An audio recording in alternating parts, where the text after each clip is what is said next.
xibaar yu wér te wóor ca tàng-tàng ba abonnez-vous pour ngeen di mën di jot suñuy vidéo.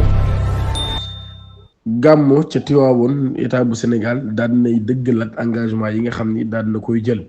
ñu ngi leen di jaajëfal bu baax a baax ci ànd ak ñun ci chaîne bii di Buzz 221 HD waaye ginnaaw bi nga xamee ni daal nañuy jege gàmmu gi ca Tiwaawoon mu daal di war a am ci début weeru septembre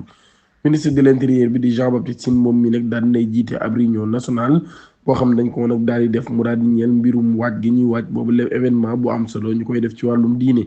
waaye nag moom mi ngi kontaan lool ci niveau d'exécution bi nga xam ne nag jàpp nañ lu acceptable la waaye ay décision daan nañ koy jël ci comité régional de développement loolu yi nag daal tax ñoom service de l'état yi ñu daal di sàkku ci ñoom ñu respecté engagement yi nga xam ne kon daan nañ koy jël ci woowu le mbir comité d'organisation bii di COSCAS moom mi nag daal dinay exprimer bu baax a baax jaaxle gi nga xam ni wala sax daal bu baax a baax li nga xam ne kon mooy ay préoccupation am daal di concerné nag mbirum ndox mi ak li nga xam ne moo di mbirum courant bi ak mbirum sécurité bi ak li nga xam ne sax moo di télécommunication bi ak assainissement ONAS nag moom mi daan nay promettre lu toll ci 50 camions de pompage maanaam kon ONAS moom daan nay xam le ni dina indi lu toll ci 50 camions de pompage des MTA mettra 4016 à disposition tandis que les opérateurs téléphoniques ñoom ñi ba tey nag ñu ngi daal di garanti bu baax a baax li nga xam ne nag moo di fluidité du réseau maanaam kon opérateur téléphonique yi tamit ñoom ñi daal ñu ngi garanti kon bu baax a baax ab réseau boo xam ni réseau bu am solo lay doon waaye réseau bu baax lay doon waaye ba tey ñi nga xam ne nag ñoo di les forces de sécurité ñoom ñi ngi renforcer bu baax a baax seen dispositif ginnaaw ba nag ngir mën a assurer li nga xam ne moo di gàmmu gi ci ni muy doxee ca fa nga xam ne moo di Tivaouane scandale ca Aser 5 milliards yoo xam ni moo daal di réer ni mër kenn gisu ko loolu nag daal ñu daal di wax ni complice du pouvoir Thierno Alassane Sall daal dinay dénoncer ab bombe à retardement ñu wax nag daal ab véritable séisme moo am bu nee séisme nag mën nañu wax daal ni kon daanaka ab tremblement de terre moo daal di am Thierno Alassane Sall daal dinay accuser régime bu bees bi daal di xam leen nag daal ab complice lañ ci ab détournement massif de 5 milliards de francs CFA ca Azer AEPAO EPC moom mi nag daal daan nay xam ne nag ay preuve yoo xam ni yoo daan na koy am daal koy fournir lu toll ci at gouvernement bi nag daal ba tey daal nay noppi daal di lànk ni du wax ci boobu la mbir neen nag daal noppi googee nag noppi coupable la waaye nag loolu kon dañoo continuer rek di couvrir ab dossier boo xam nag ab dossier explosif la boo xam nag daal mën naa wax bu baax a baax seen crédibilité ki nga xam ne moo nekkoon ab ministre di Thierno Alassane Sall moom mi nag daal nay wax ci annonce bi nga xam ne nag ab annonce mensongère la ci mbirum électrification des villages ba tey nag daal moom mi ngi dénoncé bu baax a baax régime bi nga xam ne dañ fay nekk daal di am slogan wu sax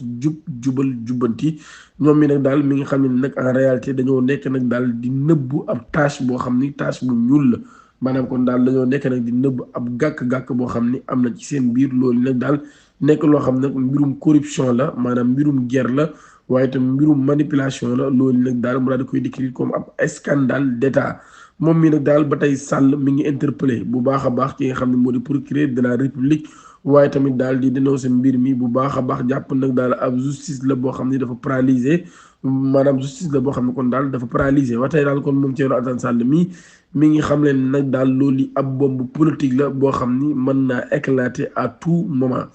Maire de Dakar, Barth et son cas accusent le régime des coups force électorale Barthélémy Dias ak ay farandoom ñoom ñi ngi giñ régime bi fa nekk nag daal dañoo bëgg rek daal leen di jaay doole rawatina nag daal koy jaarale ci ay élection mouvement Sénégal bi nu bokk de Barthélémy Dias daal nay dénoncer ab manœuvre boo xam nag daal manœuvre la persécutique et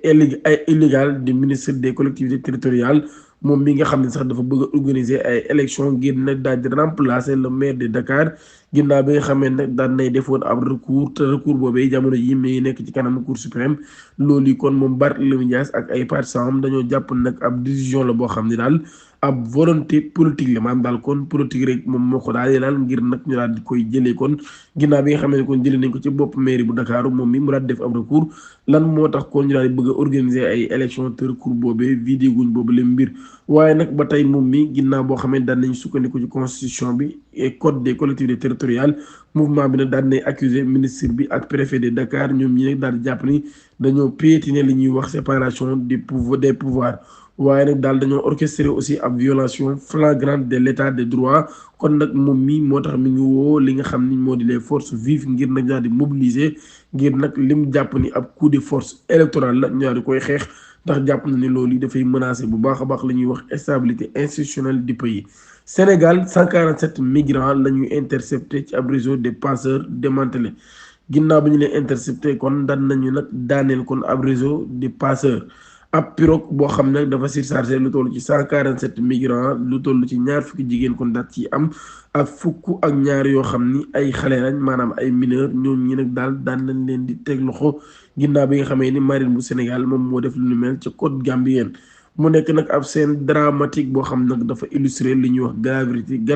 dafa illustrer kon gravité du phénomène maanaam garaaw gi nga xam ne kon phénomène daan na koy garaaw mu nekk nag ab phénomène migratoire boo xam ne mi ngi continuer ba tey nag di transformer géej gi li nga xam ne moo di ay armeel waaye nag ba tey loolu li ñu daal di gis ay candidats yoo xam nag daal dañoo nekk nit ñoo xam ñu désespéré lañ ginnaaw ba ñu daal di recruter daal leen di manipuler par des passeurs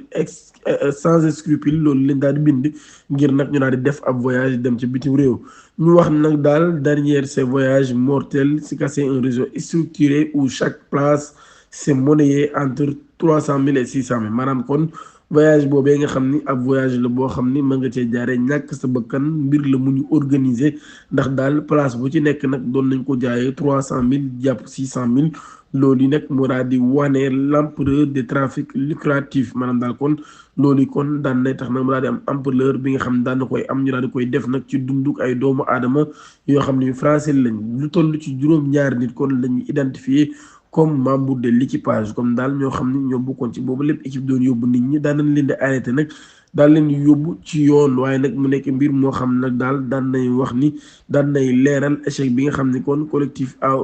échec bi nga xam ne kon collectif bi ñu tijji woon nag ngir daal tijji am alternative viable à une jeune prêt à tout risquer pour un avenir ailleurs fleuve Gambie daan nañ fay gis nag ak yokkute goo xam ne nag gu tiitloo nit ñi la ci wàllum ndox mi rawatina ca ñu dëkk ca Kédougou ak Gouloumbou